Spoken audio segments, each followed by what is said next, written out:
Assalamualaikum warahmatullahi wabarakatuh. Apa kabar semuanya? Hari ini kita akan melanjutkan materi kita yang berkaitan dengan makna tata urutan peraturan perundang-undangan di Indonesia. Sebelum lanjut, silahkan tekan tombol like, subscribe, dan lonceng notifikasi agar menambah semangat kita dalam membahas tentang wawasan kebangsaan. Peraturan perundang-undangan nasional adalah peraturan tertulis yang dibuat oleh lembaga yang berwenang. Peraturan tersebut sebagai pedoman warga negara dalam kehidupan bermasyarakat, berbangsa, dan bernegara. Ada sejumlah fungsi dalam peraturan perundang-undangan, yaitu yang pertama, mengatur hubungan antar manusia dalam hidup bermasyarakat. Yang kedua, menjaga dan melindungi hak-hak warga negara. Yang ketiga, menyelesaikan masalah-masalah atau sengketa-sengketa secara adil. Kemudian yang keempat, mengatur jalannya pemerintahan negara.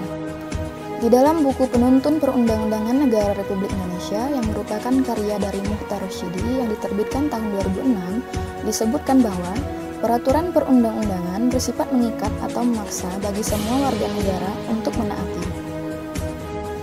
Karena berfungsi untuk mengatur kehidupan warga negara dalam menciptakan keamanan dan ketertiban bermasyarakat, sehingga peraturan perundang-undangan ditujukan untuk mengatur kehidupan berbangsa dan bernegara. Maka, warga negara wajib menaati peraturan perundang-undangan yang sudah dibuat oleh pemerintah dengan penuh kesadaran. Berikut merupakan asas-asas atau prinsip-prinsip umum yang berlaku dalam hukum. Yang pertama, dasar peraturan perundang-undangan selalu peraturan perundang-undangan. Kedua, hanya peraturan perundang-undangan tertentu saja yang dapat dijadikan landasan yuridis. Yang ketiga, peraturan perundang-undangan yang masih berlaku hanya dapat dihapus, dicabut, atau diubah oleh peraturan perundang-undangan yang sederajat atau lebih tinggi. Yang keempat, setiap orang dianggap telah mengetahui undang-undang setelah diundangkan dalam lembaran negara. Kelima, non-reaktif, yaitu suatu undang-undang tidak boleh berlaku surut.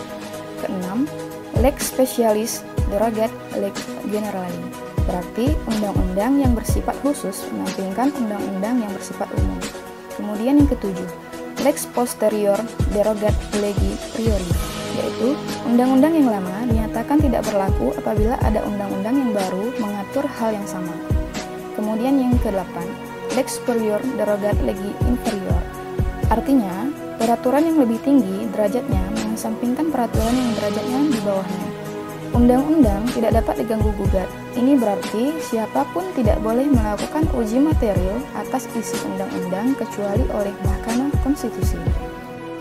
Jenis dan hierarki peraturan perundang-undangan di Indonesia sesuai dengan pasal 7 Undang-Undang Nomor 12 Tahun 2011 tentang pembentukan peraturan perundang-undangan terdiri atas Undang-Undang Dasar Negara Republik Indonesia tahun 1945, Ketetapan Majelis Permusyawaratan Rakyat atau TAP MPR, Undang-Undang Peraturan Pemerintah Pengganti Undang-Undang, kemudian Peraturan Pemerintah atau PP, Peraturan Presiden atau Perpres, kemudian Peraturan Daerah Provinsi atau Perda Provinsi, dan Peraturan Daerah Kabupaten Kota atau Perda Kabupaten Kota.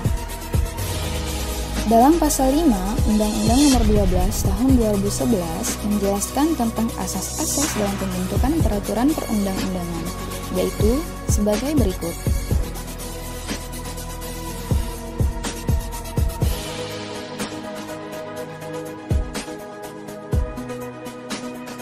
Selanjutnya, ditegaskan dalam pasal 6 Undang-Undang Nomor 12 Tahun 2011 bahwa materi muatan peraturan perundang-undangan harus mencerminkan asas sebagai berikut.